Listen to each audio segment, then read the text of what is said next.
नमस्कार, आदाब, सत श्री अकाल माय डियर फ्रेंड। आप लोगों का हमारे चैनल पे स्वागत है। आज हम लोग जानेंगे कि जैसा कि आप लोग जानते हैं कि हमारा देश, जो कि हमारे प्यारे भारत देश का नाम भारत से हटकर और आर्यावर्त, इंडिया और हिंदुस्तान भी है। आप लोगों को पता है कि अगर नहीं भी पता होगा तो हम बताएंगे कि हमारा प्यारा भारत, जो कि परमाणु संपन्न राष्ट्र है, और हमारे पड़ोसी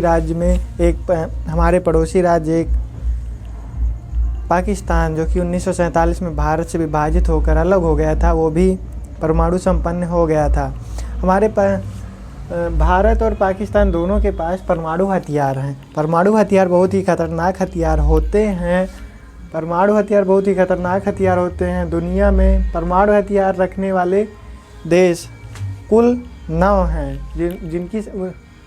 जिनकी संख्या 1 2 3 4 5 6 7 8 9 है।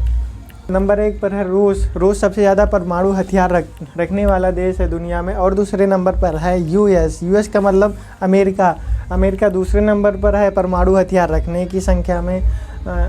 यूके का मतलब इंग्लैंड भी एक परमाणु संपन्न राष्ट्र है। और फ्रांस, चीन, भारत, पाकिस्तान और इजराइल के साथ उत्तर कोरिया, ये सारे दुनिया में केवल 9 ही देश हैं जिनके पास परमाणु हथियार है। और परमाणु हथियार बहुत ही खतरनाक होते हैं।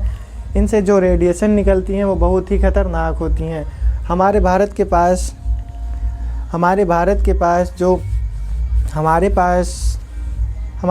पास जो परमाणु हथियार हैं उनमें हमारे भारत की नीति है हमारे भारत की नीति परमाणु हथियार को लेकर नो फर्स्ट यूज की पॉलिसी है। मतलब हम लोग पहले वार नहीं करेंगे, बाद में छोड़ेंगे नहीं। ये हमारी नीति है, हम भारतीयों की नीति है। भारत का पहला परमाणु परीक्षण सन 1974 में हुआ था, जो कि असफल हो गया था। और ये श्रीमती इंदिरा गांधी जी के नेतृत्व में हुआ था। हमारे पहले परमाणु परीक्षण का कोड नेम था बुद्ध मुस्कुराए। दूसरी बार जो हुआ था हमारा परमाणु परीक्षण, वो संपन्न हो गया था। भारत का दूसरी बार परमाणु परीक्षण सन 1998 ईस्वी में हुआ था, जो कि सफल हुआ था। श्री अटल बिहारी वाजपेयी के नेतृत्व में इसका कोड नेम था शक्ति 98। आप लोग ध्यान रखिएगा, शक्ति 98 इसका कोड नेम था। 1981 में इजराइल ने इराक के परमाणु ठिकानों पर आप लोग जानते हैं कि इजराइल और इराक, ये दोनों में कट्टर दुश्मनी है, जिससे इजराइल एक परमाणु संपन्न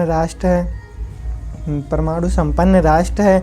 तो इजराइल नहीं चाहेगा कि इराक के पास भी परमाणु हथियार हो। इसलिए इजराइल ने इराक के परमाणु ठिकानों पर, जहां पर इराक का परमाणु हथियार बनाने का कार्यक्रम चल रहा था, वहां पर इजराइल ने ब्लास्ट करवा दिया, जिससे कि इराक के जो परमाणु कार्यक्रम चल रहे थे वो सब नष्ट हो गए। और इराक का जो परमाणु हथियार रखने के देश का जो सपना था वो भी नष्ट हो गया। सन 1987 से 1988 में भारत ने ब्रेस्ट टैक्स नामक युद्धाभ्यास किया। सन 1987 और 1988 में भारत ने ब्रेस्ट टैक्स नामक युद्धाभ्यास किया, जो कि हमारी तीनों सेनाओं का सम्मिलित रूप था। नेवी, एयरफोर्स और आर्मी का सम्मिलित रूप ब्रेस्ट टैक्स युद्धाभ्यास था, जो कि 5 लाख सैनिकों के साथ राजस्थान में किया गया। यह युद्धाभ्यास हम लोग हर परिस्थिति में निपटने के लिए कर रहे थे। सन 1988 में पाकिस्तान की ओर से प्रस्ताव आया संधि का कि दरअसल बात यह है कि ब्रेस्ट टैक्स नामक युद्धाभ्यास को देखकर ब्रेस्टेक्स नामक युद्धाभ्यास को देखकर, इतनी ज़्यादा संख्या में फोर्स जो आई थी उन सभी को देखकर पाकिस्तान डर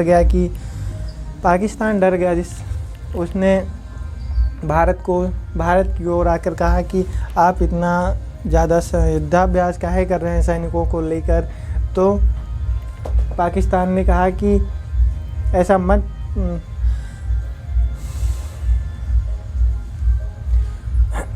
तो पाकिस्तान अपने डर के कारण भारत से विनती की कि आप ये युद्धाभ्यास इतनी बड़ी संख्या में मत करिए। तो भारत ने वो प्रस्ताव सन 1991 में मान लिया और तब से आज तक 1 जनवरी और 1 जुलाई को दोनों देश ये बताते हैं कि हमारे पास कहाँ कहाँ परमाणु कार्यक्रम चल रहा है, कहाँ कहाँ परमाणु कार्यक्रम नहीं चल रहा है, ये सब बताने का कार्य करते हैं। Thank you.